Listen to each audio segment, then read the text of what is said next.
इश्क नचाया करके थैया बे थैया।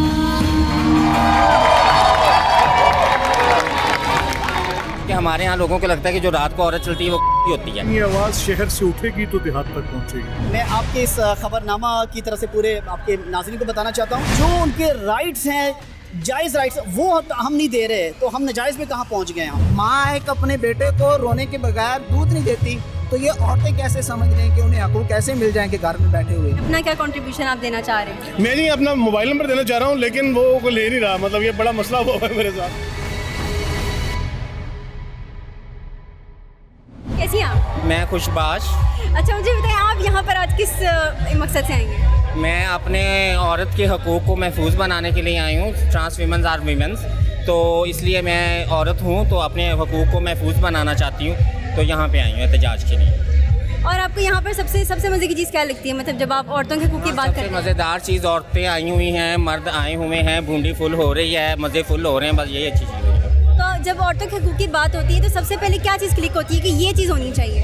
जब औरतों के हकूक़ की बात होती है तो सबसे पहले हमें जो वो दरिंदगी है ना मर्दों की, वो ख़त्म होनी चाहिए, क्योंकि वही एक मसला है औरतों को। और मेरा ख्याल है यहाँ कोई इतना मसला नहीं। भाई भी गैरतमंद है, भाई भी ख्याल रखता है, बाप भी शहज़ादी बना के रखता है। खुद ही पोस्ट करते हैं ना सोशल मीडिया पे कि बेटी को बाप शहज़ादी बना के रखता है, बेटी के लिए जहेज़ के लिए सारी ज़िंदगी लौटा देता है, भाई जो होता है वो बहन की खुशी के लिए कर देता है। तो मतलब हमारे यहाँ एक ही इशू है, वो है जिनसी दरिंदगी, सेक्सुअल फ्रस्ट्रेशन मर्दों की। मतलब कोई औरत रोड पर महफूज नहीं है, ना आप चल सकती है, ना मैं चल सकती हूँ, ना कोई और चल सकती है। और रात को चलने का तो सवाल ही पैदा नहीं होता, ठीक है, क्योंकि हमारे यहाँ लोगों को लगता है कि जो रात को औरत चलती है वो होती है।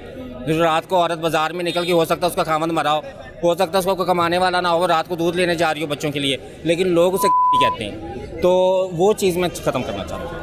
तो जो औरतें औरत मार्च का नाम लेकर गलत मुतालबे भी करती हैं, आपने भी सुना होगा, तो उनके बारे में आप क्या कहेंगे? देखिए, हर किसी की अपनी पर्सनल चॉइस है, हर किसी का अपना पर्सनल ओपिनियन है। कोई गलत मुतालबा कर रहा है तो वो हुकूमत से कर रहा है, मुझसे तो कर नहीं रहा।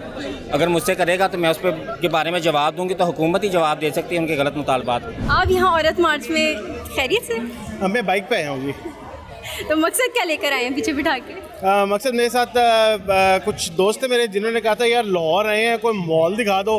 तो मैंने टीवी पे सुना था कि यहाँ पे जो है ना बड़ा माहौल होगा, लेकिन बड़ी डिसअपॉइंटमेंट हुई है। ये तो एक कॉज के तहत आई हुई हैं ख़वातीन, तो ये तो सीरियस वाला इजलास था मेरे ख्याल से। वैसे ही मतलब गपशप हो गई यहाँ। तो अब आप जब यहाँ आ ही गए हैं तो आपने क्या पाया यहाँ पे, अपना क्या कंट्रीब्यूशन आप देना चाह रहे हैं? मैं नहीं अपना मोबाइल नंबर देना चाह रहा हूँ, लेकिन वो को ले नहीं रहा। मतलब ये बड़ा मसला हुआ है मेरे साथ। कोई बात नहीं, हम लेके जाएंगे। जी बिल्कुल ठीक है, ये आपकी बड़ी मेहरबानी होगी। आपको इस चीज़ का अजर दुनिया में भी मिलेगा। तो यहाँ पे जो औरतें अपने हकूक़ के लिए आई हुई हैं, तो उन औरतों को आप क्या खुद से क्या पैगाम देंगे? मैं उन्हें ये पैगाम दूंगा कि भाई जी हक मिले ना मिले, कम से कम बोलते रहे, गज वज के बोलें। फाइनली किसी ना किसी दिन हक मिल जाएगा। और फर्स्ट हक नहीं भी मिलता, चलो शुगल मेला सही, क्योंकि शुगल मेले के एंड पे ही आपको नतीजा मिलता है। नाज़रीन, मेरे साथ इस वक्त मौजूद हैं नून लीग के सीनियर रहनुमा मलिक अहमद साहब, उनसे बात करते हैं। अस्सलाम वालेकुम। वालेकुम सलाम। सर, आप यहाँ औरत मार्च को सपोर्ट करने आए हैं? बिल्कुल, एब्सोल्युटली। तो आपको क्या लगता है कि जितनी भी आज तक मार्चेस हुई हैं, उनका आगे क्या आपको रिजल्ट नज़र आता है? ये बड़ा इंकरेजिंग है। Number is increasing, content increase कर रहा है। जो अंडरलाइंग फैक्टर है कि जो एक इस्तेसाल है, ज़्यादती है ख़वातीन के साथ, चाहे वो मुआशी मामलात की है, समाजी मामलात की है, उस पर एक बड़ी तवाना आवाज़ है। तो we have all our support and effort for this. तो अगर आपकी हुकूमत आती है तो आप औरतों के हकूक़ के लिए क्या इक़दाम लेंगे? देखिए, ये तो एक बुनियादी मंशूर के अंदर ऑलरेडी मुस्लिम लीग के है कि मुलाजमत के जो मौके हैं वो यकसा होने चाहिए, अपॉर्चुनिटीज़ इक्वल होनी चाहिए। इसमें आपकी जो तफरीक है इस बुनियाद पे कि जेंडर की बेसिस पे वो ख़त्म होनी चाहिए। एम्प्लॉयमेंट में बड़ा हिस्सा होना चाहिए, इकोनॉमिक एक्टिविटी में बड़ा हिस्सा होना चाहिए। आपको नहीं लगता कि जो मार्चेस हम लोग शहरों में कर रहे हैं, यही सब हमें देहातों में भी करना चाहिए, क्योंकि वहाँ की औरतों को ज़्यादा ऑप्रेस्ड और दबा के रखा जाता है? बिल्कुल, ये बड़ी आपकी इम्पोर्टेंट बात है और इसका हम रोज़ मुशाहिदा भी करते हैं। लेकिन ये आवाज़ शहर से उठेगी तो देहात तक पहुँचेगी। This is other way round. यहाँ पर औरत मार्च चल रही है, तो आप लोग यहाँ पर किस मकसद से आए हैं? देखिए, औरत मार्च जो है ना, ये जो दीन होता है ना, वो मर्दों के जो राइट्स हैं वही औरतों के भी राइट्स होते हैं, ठीक है ना। और तो इसलिए ये 50% से ज़्यादा हमारी माएँ बहनें हैं हमारी इस दुनिया में हर तीसरी खातून पर तशद्दुद होता है। इसमें हम लोग तो कभी निकले नहीं उनके हक़ में, और बल्कि हम कहीं ना कहीं साथ दे रहे होते हैं उनको जुल्म तशद्दुद करने का। तो ये हमें इनके साथ जुल्म करने का कोई राइट्स नहीं है। इनकी सेहत, इनकी तालीम, उन सब का हमें मुहाफ़िज़ बनाया गया है, ना कि हमें उन पर जाबिर बनाया गया कि हम इन पर जुल्म करें और इनको माफ़, बल्कि हमें कोई गलती हो तो हम इनको माफ़ करें ताकि हम माशरे को भला बना सकें और खुशियाँ बांट सकें। यहाँ पर यानी आप लोगों के मतलब यहाँ पर जो औरतों के हकूक़ के लिए यहाँ पर मार्च की जा रही है, आप उनके हक़ में आए हैं? देखें, जो भी फितरी हक़ हैं जो आके वो तो उनको देने ही चाहिए जो उनके हक़ हैं।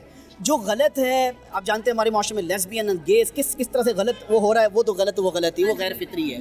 तो जो गैरत के नाम पर कत्ल हो रहे हैं और क्या कुछ हम लोग अपनी हवस का निशाना नहीं बना रहे, तो इसके लिए मैं समझता हूँ जब भी किसी खातून के साथ जुल्म हो, हम चाहिए कि हम सारे मर्द हम बाहर निकल आएँ और उनके राइट के लिए खड़े हो जाएँ। तो जो ख़वातीन गलत मुतालबात करती हैं इस औरत मार्च का नाम लगाकर, तो उनके बारे में आप क्या कहें? देखिए, कुछ ख़वातीन का नाम लेकर सारी ख़वातीन को हम एक ही लाठी से सबको नहीं हाँका जा सकता। ये जितनी भी ख़वातीन खड़ी, ये सब बराबर इसी एक काम के लिए नहीं खड़ी हुई जिस पर लोगों ने मशहूर कर दी है। ऐसी बात नहीं है, वो एक गलत था, वो गलत है, वो गलत रहेगा, लेकिन हमें जो पॉजिटिव है उसको तो हम काम करें, ठीक है ना।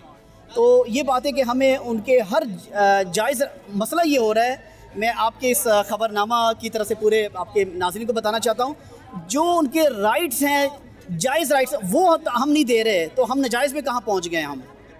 तो ये बात है कि हम जायज़ की तरफ आ जाएं, फिर नेक्स्ट पे जाते हैं। आज आप औरत मार्च पर आए हैं, आप काफ़ी दफ़ा हर दफ़ा आते हैं, पिछली बार भी आए थे, इस बार भी आए, तो आपको कोई नतीजे नज़र आ रहे हैं? देखिए, बड़ा नतीजा तो यही नज़र आ रहा है कि पाकिस्तान के अंदर पहली बार बड़ी ज़बरदस्त किस्म की नज़रियाती बहस शुरू हो गई है। आज से 3 साल पहले ये बहसें नहीं हो रही थी कि औरत का क्या मकाम है, औरत की आज़ादी का मकसद क्या है, वो मसला क्या है। वो सवाल जो है वो औरत मार्च ने खड़ा कर दिया है, और हर घर में, हर महल्ले में, हर शहर के अंदर ये इस वक्त बहस हो रही है। तो ये बहुत बड़ी कामयाबी है। इतना शदीद रद्द अमल आया है रियासत की तरफ से, माशरे की तरफ से औरत मार्च को, कि इनके लिए रुकावटें बहुत खड़ी की गई हैं, उसके बावजूद ये आगे जा रही हैं। अगर इन्हें वेलकम किया जाए तो फिर तो ये बहुत तेज़ी से पैगाम फैल जाए। तो जो औरतें अपनी आवाज़ें बुलंद करने से भी घबराती हैं या सामने नहीं आना चाहती हैं और शायद अपने हकूक़ के लिए बोलती भी नहीं हैं, उनको आप क्या पैगाम देंगे? उनको यही पैगाम देगा कि अब ये जो पूरी एक नई फ़ोर्स आ चुकी हैं, आप अकेली नहीं हैं, आपकी बहनें, आपकी माएँ इस वक्त अपने हकूक़ के लिए निकल आई हैं, वो लड़ी हैं, जीती हैं। और बहुत सारे आप देख रहे हैं इधर नौजवान लड़के भी मौजूद हैं, यहाँ पे वालिदैन मौजूद हैं। एक माशरे के अंदर एक सपोर्ट बेस आती जा रही है, तो अब उन्हें भी हिम्मत करनी चाहिए, हिम्मत पकड़नी चाहिए, क्योंकि ये जो इस वक्त जो निज़ाम है वो ज़्यादा चल नहीं सकता। आप यहाँ औरत मार्च के लिए आए हुए हैं, तो आपका अपना क्या प्रोपेगेंडा है? हाँ, हम औरत मार्च में आए हुए इसलिए क्योंकि आज ख़वातीन का आलमी दिन है, तो हम भी समाज का उसे एक्टिव पार्ट समझते हैं, इसलिए हम उन्हें भी अप्रिशिएट करने के लिए आए हुए हैं कि ख़वातीन का आलमी दिन है, तो हम भी ख़वातीन और समाज का हिस्सा, इसलिए आज उनके लिए यहाँ पर आए हुए हैं। तो आप उन मर्दों को क्या समझते हैं जिनकी वजह से हम औरतों को यहाँ पर मार्च के लिए निकलना पड़ता है? हाँ, असली सवाल तो ये है कि हम मर्दों की वजह से ही औरतों को निकलना पड़ा है। अगर जिस तरह के मुतालबात देखें कि ये कर रहे हैं कि औरतों को गैरत के नाम पर कत्ल ना किया जाए, औरतों को उनका जो है समाजी जो तशख़्ख़ुस है उसका वो बरकरार रखा जाए, उनको फ़ैसला साजी में हिस्सा बनाया जाए। अगर आप पूरा आपका पॉलिटिकल सिस्टम देख लें कि आप अगर पार्लियामेंट में बैठे हुए आपके 300 प्लस अरकान है, उसमें औरतें कितनी हैं? औरतों को भी वो उनका कोटा रखा गया है कि आप आम पॉलिटिक्स में वो नहीं हिस्सा लेते, तो उनको हिस्सा लेना चाहिए। जब आपकी आधी आबादी इसका हिस्सा नहीं बनेगी तो वो कैसे आपकी जमहूरियत मजबूत हो सकती है? तो इस दफ़ा की कौन से ऐसे नारे, ऐसे कौन से स्लोगन हैं जो आपको लगता है कि इस दफ़ा ज़रा अलग किस्म का मुतालबा लेकर आए हैं? नहीं, इसमें जो सबसे अहम उनका मुतालबा है कि हेल्थ की जो प्राइवेटाइजेशन है वो नहीं होना चाहिए, और बाकी मुतालबात वो उनके यही हैं कि उन पर उनकी तनख्वाहें जो हैं वो मर्दों के बराबर हों, और उन पर जो जबर है समाज का उन पर ये ख़त्म किया जाए। और ये मतलब उसी स्ट्रगल के हिस्सा है जो पिछले कई सालों से ये करते आ रहे हैं। तो ये वही मुतालबात हैं, वही मसाइल है जो हमें आम ज़िंदगी में, सोसाइटी में नज़र आते हैं। तो आपको नहीं लगता कि शहर की जो ख़वातीन हैं उनके मसाइल तो हैं ही, लेकिन जो देहात के या जो रिमोट एरियाज़ की ख़वातीन हैं उनको ये मसाइल ज़्यादा पेश आते हैं कि उनके हकूक़ दबाए जाते हैं, उनको उनकी हर एक्टिविटी के ऊपर कोई ना कोई दबाव होता है, तो उस मामले पर आप क्या राय रखें? हाँ, ये बड़ा इंटरेस्टिंग आपका क्वेश्चन है। इन पर अब ये करना चाहिए कि जिस तरह लाहौर में, इस्लामाबाद में, कराची में ख़वातीन बाहर निकल रही हैं और इंशाअल्लाह आने वाले वक्त में ये पूरी तहरीक जो है वो शहरों से देहातों में जाएंगी। अब आपने देखा होगा यहाँ ऑडियंस में सिर्फ लाहौरी नहीं है, मैं ख़ुद पाकपतन से हूँ, बहुत सारे मुख्तलिफ स्टूडेंट्स कम्यूनिटी जो है बड़ी तादाद में है, वो मुख्तलिफ शहरों से आए हुए हैं। तो असल में वहाँ ऐसा भी माहौल नहीं है, साजगार नहीं है जिस तरह लाहौर में थोड़ा सा जो कल्चर है वो उसकी वजह से यहाँ पर लोगों को थोड़ा सा कंफर्टेबल है। अब उन्हें ये लड़ना होगा। अगर वो समझती हैं कि हमारे खिलाफ ये हो रहा है तो ये अपना हक लेना पड़ता है। वो बेहतर समझती हैं। माँ एक अपने बेटे को रोने के बगैर दूध नहीं देती, तो ये औरतें कैसे समझ लें कि उन्हें हकूक़ कैसे मिल जाएंगे घर में बैठे हुए। तो उनको अपनी लड़ाई लड़ना होगी। हम तो उनकी लड़ाई के हमदर्द हैं, हम ख्याल हैं और जितना जहाँ तक हो सका हम उनको फैसिलिटेट करेंगे इसमें। बहुत शुक्रिया।